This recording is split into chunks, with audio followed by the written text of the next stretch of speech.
Terima Waalaikumsalam kasih warahmatullahi wabarakatuh. moderator Pak Sekjen atas kesempatannya, rekan-rekan pengurus DPC, DPD, pengurus DPP yang hadir di tengah kita. Izinkan saya menyampaikan satu arahan mengenai rapat kerja nasional ini. Kita sadari bahwa rapat kerja ini waktunya sangat terbatas. Tapi saya yakin kawan-kawan, rekan-rekan sudah membaca poin-poin hasil Munas yang kita laksanakan tahun 2022. Di situ sudah tercantum gambaran-gambaran yang akan kita capai.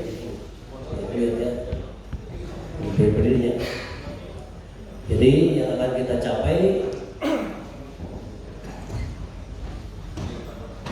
dalam beberapa tahun ke depan. Jadi di Rakernas ini mari kita fokuskan pada poin-poin aspek pelaksanaan atau aspek pada masalah bagaimana mengaktualisasikan program-program ini bisa terlaksana di lapangan. Yang kita concern sebetulnya dari sisi kegiatan yang dilaksanakan sudah kita laksanakan. Yang jadi concern sekarang di Rakernas ini adalah masalah pemerataan kegiatan. Jadi supaya kita semua merasa bahwa menjadi anggota HPDK itu bisa merasakan. Contoh Prosnum, mungkin yang berkaitan berhubungan langsung dengan beberapa kawan-kawan di sini sebagai off-taker, ini sangat merasakan manfaat Prosnum. Tapi saya yakin di beberapa DPC atau DPD yang lain yang belum, ini mereka masih bingung apa itu Prosnum dan apa manfaat dari Prosnum ini. Kemudian kita keliling-keliling juga banyak sebetulnya, tapi belum memahami atau masih bingung bagaimana mengimplementasikan. Itu salah satu strategi kita buat di Rakernas ini, bagaimana poin-poin arahan supaya nanti bisa kita laksanakan dengan baik. Jadi itu satu. Yang kedua adalah juga kita dalam penguatan sumber daya manusia. Jadi ini masalah juga capacity building dan lain sebagainya. Kita pahami selalu. Ya selain masalah sumber daya manusia peternak, saya yakin kalau sekarang peternaknya udah muda-muda.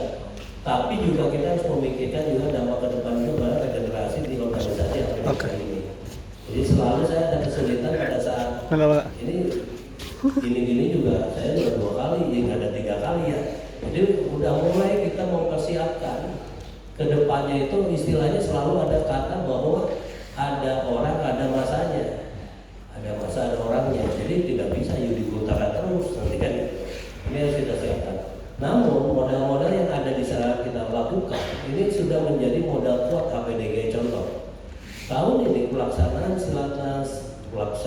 daripada Piala Presiden murni adalah mandiri usaha upaya HPDKI tanpa mengecilkan peran kawan-kawan di pemerintahan.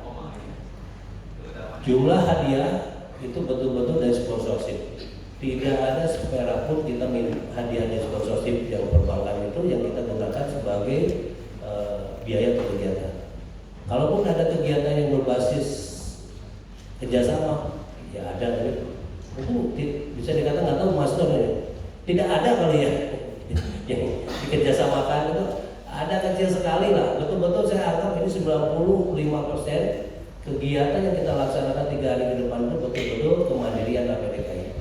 Namun apa? Bukan berarti figur-figur orang tertentu saja, tapi ini adalah kekayaan daripada organisasi HPDKI. Jujur aja, misalnya kita sebut nggak apa-apa sebut sponsor BJB. BJB bukan lihat saya mau jadi sponsor utama, bukan, tapi lihat ada potensi HPDKI untuk bisa mereka menyalurkan kredit bersama. Itu kekayaan kita. Nanti juga ini dampaknya pada kekayaan yang harus HPDKI munculkan dalam nanti bentuk yang namanya HPDKI Mobile. Disitulah kekayaan HPDKI. Makanya itu tadi saya mohon dalam sumber daya manusia, capacity building, organisasi. Kunci utama kita itu bagaimana nanti yang namanya HPDKI Mobile harus bisa berjalan. Saya tidak tahu apakah yang duduk di sini semua sudah masuk menjadi anggota HPDK melalui HPDK Mobile. Harusnya sudah, kecuali kawan kita dari Singapura, foreign is not allowed kan gitu ya. Betul nggak boleh masuk katanya ya. Oh, jadi kita memang minta bahwa HPDK ini semua berbasis keanggotaan dan berbasis pada sistem digital yang ada di HPDK ini. Karena itu kekayaan kita dan kita bisa jual itu sebagai modal kita kalau akan membuat kegiatan. Mungkin boleh ditanya kawan-kawan lah, beberapa daerah yang memang dengan seperti itu mudah untuk mendapatkan pembiayaan khususnya dalam kegiatan. Sehingga kita harapkan ini bisa kita perkuat. Karena ini saya disiapin makalah itu atau apa? Lanjut apa ini isinya? Oke, nah ini aja ya. Jadi, nah, jadi tadi saya sampaikan pertama adalah masalah, nah ini kita balik aja supaya ini korporasi ternakan, yaitu yang kita sampaikan ini namanya closed loop. Jadi, tadi saya sampaikan closed loop. Keuntungan closed loop ini adalah satu pun betul-betul inklusi keuangan kita menggunakan non-government budget.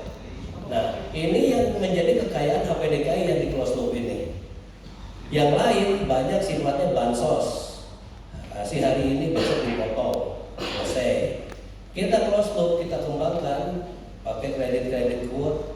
Alhamdulillah hari ini sampai hari ini boleh dikatakan nol untuk kredit macet. Nanti ada sisi lagi tadi Kang Salman mengatakan Pak kita ada perbankan biaya. Ayo buat kita jalankan inklusi keuangannya sistem misalnya bagi hasil syariah, mau silakan. Yuk kita gabungkan. Nah situlah kita ingin. Tapi yang tadi saya gambarkan pemerataan dari kegiatan ini. Jadi saya mintanya gini, kalau semua kayak mohon maaf ini ada Banten nih, ada Banten. Banten Kak, kita bahas aja langsung ya. Kenapa Banten nggak berjalan? Padahal itu saya dengan Ilham udah pertama mau promo di Banten karena kalau ketua yang harus jadi off-taker kejauhan. Cari orang Banten yang mampu jadi off-taker. Saya akan support gitu. Ini terjadi seperti misalnya di Jawa Timur. Ada Mas Agus Huda, ada kawan-kawan itu bisa jadi off-taker. Ayo kembangkan, yuk kita support. Nanti kalau ada kendala, dulu Jawa Timur, ngurus BJB pun nggak gampang. Ini nggak ada Pak Agus Huda. Oh ada Pak Alex. Dan sekarang lancar kan? Lancar. Kalau udah kenal, istilahnya kenal ini gampang semuanya. Begitu. Nah, Banten nggak berjalan. Nah, ingin kita adalah pemerataan. Ada Kalimantan, ada nanti Jawa Tengah istilahnya ada tapi jalan di tempat ya kalau ini. Ya kalau ini digas lagi. Gitu. Saya katakan ini pemerataan. Prosesnya udah berjalan. Kalau yang ideal silahkan mungkin Jawa Barat. Ideal, bibit sendiri, betul-betul ideal. Tapi mencapai itu ya ada kombinasi. Paling menuju sana, tapi saya pikir itu sangat bagus, bisa kita lakukan. Nah yang kedua adalah capacity building yang tadi saya sampaikan. SDM kita, SDM organisasi kita. Yuk kita sama-sama. Yang muda-muda, tapi ya sama juga kalau kita ketemu bank, kalau udah 60-70 tahun, banknya juga mau kasih gitu. Kalau kita ketemu yang 40 tahunan, oke lah. Itu sama. Tapi juga di pengurus, saya sekarang udah mulai. Kemarin penting jalan juga ya, kalau udah ada ongkosnya, jalan semua Pak. Pak Ajat jalan, Pak Alek jalan. Ya meskipun untuk jajan nggak saya kasih, tetap harus jajan sendiri ya Pak ya. Saya ganti transportnya sekarang, HPDK udah bisa ganti transport lah ya. Ya meskipun tidur sharing ya, Pak Alex ya. Nah ya itu nggak apa-apa. Kalau dulu kan nggak, HPDKI jalan keluar duit sendiri. Di pada nggak mau jadi ketua, kenapa? Ternyata kalau jalan ke daerah duitnya harus keluar sendiri ya. Nah sekarang ya lah, HPDK udah ada, kita dukungan. Kita ada 15 provinsi yang akan kita keliling. Ini udah berapa aja? Baru 4 ya? Jawa. Baru 4. 11 provinsi lagi mau kita keliling.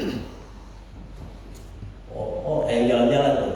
Nah, itu Pandu itu mau usah jalan-jalan cuma 1. Belum katanya pengen jadi apa?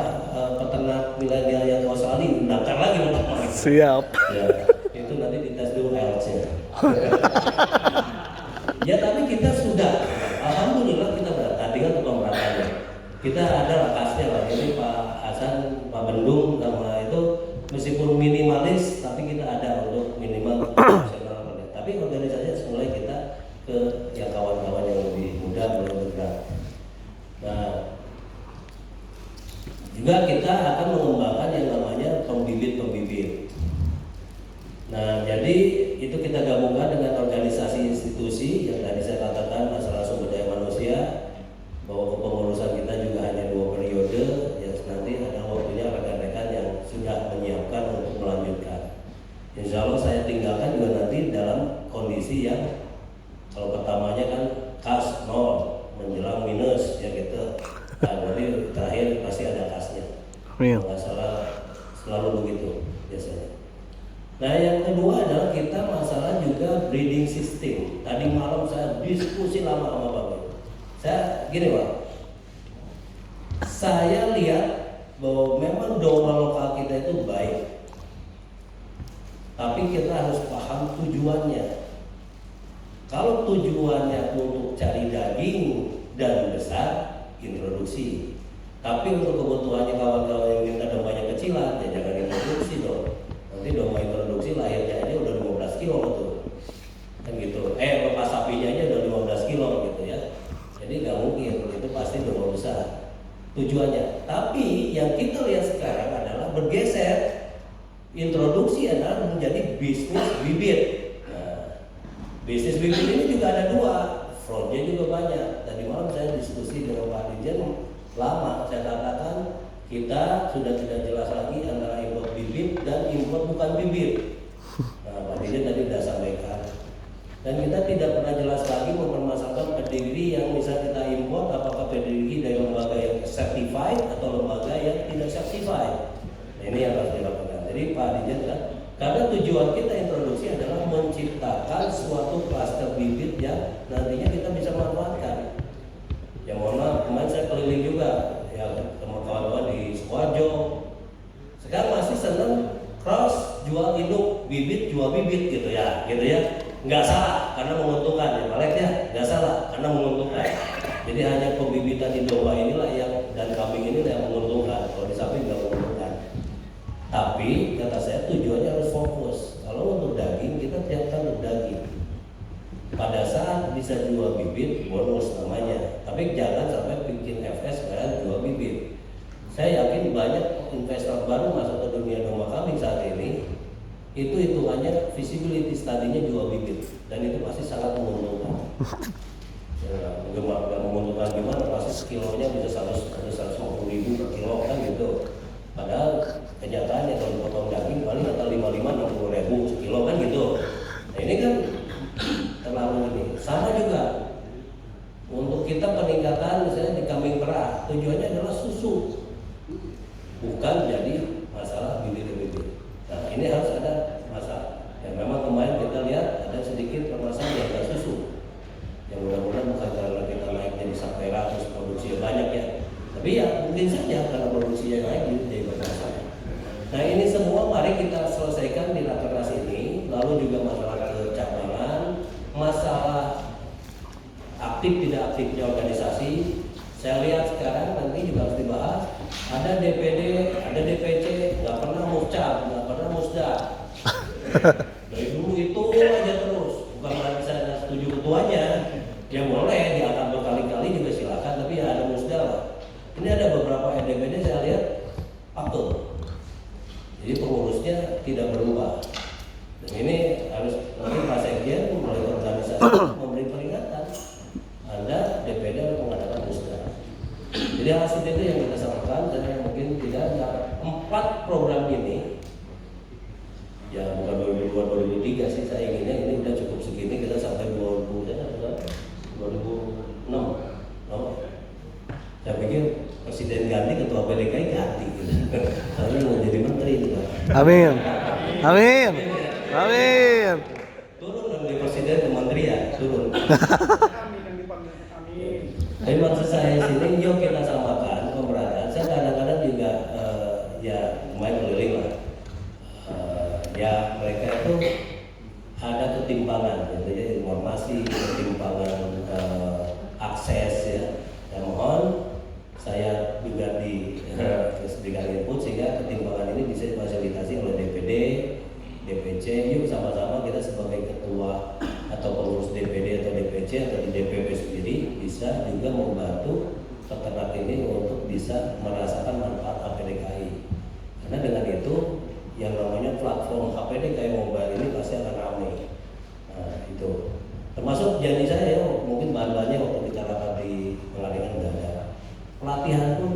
ya mohon maaf harusnya pakai logo HPDKI aja. Saya sih nutup mata lah. Mungkin ya asal kita terbuka, urusan tidak ada kontribusi untuk HPDKI, ya sebetulnya ada kontribusi lah pelatihan kan ya, kan narik juga biaya kan. Iya. Tapi ya dengan HPDKI itu terpantau dan kita bisa mengasih tahu pelatihan si A itu legal dan baik, pelatihan si B itu tidak saya ketahui dan mungkin itu adalah penipuan. Ya, karena ini di Bogor ini penipuan semua. Ini mohon maaf Pak Prof Asep nih, di Bogor jual tanah, beli dapat domba, duit masuk, dapat tanahnya dombanya nggak ada. Di Jawa Tengah bikin kandang dapat domba, kandangnya jadi dombanya kosong, fraud semua. Gitu. Belum lagi ini. Nah ini juga harus ada. Jadi kita inginkan semua ada, ya kita minimal logo HPDKI digunakan dan itu sebagai bentuk endorsement HPDKI terhadap keabsahan pelatihan, lalu masalah bising di termasuk nanti di seni. Ini saya katakan lagi seni. Ya mohon maaf ini, yang paling ini Jawa Timur kan, ribut dikit bikin organisasi baru ya. Gitu. Ya itu nggak selesai. Saya udah tetapkan ada yang namanya Kambing PE, Senduro, PE Kaligesing. Itu saja. Jadi jangan tidak setuju terus bikin lagi. Ini Pak Muji ada? Pak Muji lagi. Ya, Muji sama Divio. Tapi kelihatannya kemarin aman ya. Aman. Ada ribut nggak Pak Mas Aris? Aman ya. Biasanya kalau kalah di Piala Presiden besoknya bikin organisasi baru tuh. Perjuangan. Baru rame. Ya, HPDKI Jawa Barat sama juga. Sekarang muncul Pak mau kampanye katanya ada. Udah kalau HPDKI saya nggak kasih. Kalau perlu nanti saya teleponin. Karena kadang-kadang juga yang tidak menggunakan HPDKI tujuannya juga nggak betul. Apa campaign atau masa ngumpulin masa. Dan saya tidak itu. Kemarin ada kecenderungan mungkin teman-teman menjelengkak katanya. Kemarin ada ramai ya. Nah kita nanti coba kita rapikan ya. Ya kita rapikan lah. Katanya akan dipanggil kemarin. Anggotanya kita rapikan lah. Gak usah panggil-panggil. Kalau HPDKI legal lah. Yang panggil yang legal. Jadi gitu. Ya karena memang ada diadu kita di lapangan kadang-kadang diadu. Tapi maksudnya ini seni kontesnya harus berada dari BPK. Nah, lalu tadi saya tambahkan, perlu tambahkan aja jenis kontesnya. Kalau misalnya sekarang ada tambahannya mau bisa kambing, PE, Senduro, turunannya mau apa? Kontes Sapera, mau gede-gedean produksi susu, silakan. Karena Sapera itu adalah tujuan kambing perah Indonesia. Nanti domba Garut jangan adu gede-gedean, murni-murnian. Nah, Garut Dorper agak gede-gedean, monggo saja, itu silakan. Tahun mau 100 kilo, monggo silakan. Karena itu tujuannya juga daging gitu. Nah, itu pengembangan daripada domba asli untuk masalah monggo silakan. Nanti kedepannya kita bikin namanya kontes-kontes yang variatif. Itu nanti untuk masalah ini untuk menggairahkan pembibitan dan pembiakan. Demikian mungkin Pak Sekjen silakan aja dikumpulkan poin-poinnya. Nah, juga saya juga ingin menyampaikan ke pemerintah. Jadi mungkin ada beberapa masukan nanti yang disampaikan ke Pak Dirjen. Kembali saya hanya mengumumkan besok kita kalau bukan memungkinkan harus karena menghormati tuan rumah Pak Bupati 7:30 sudah standby di ruang utama Silatnas. Yang kita untuk Pak Bupati jam 8 ingin membuka acara ini. Jadi kita sama-sama besok ya di gedung dulu lah, buka baru kita keliling-keliling atau yang lainnya.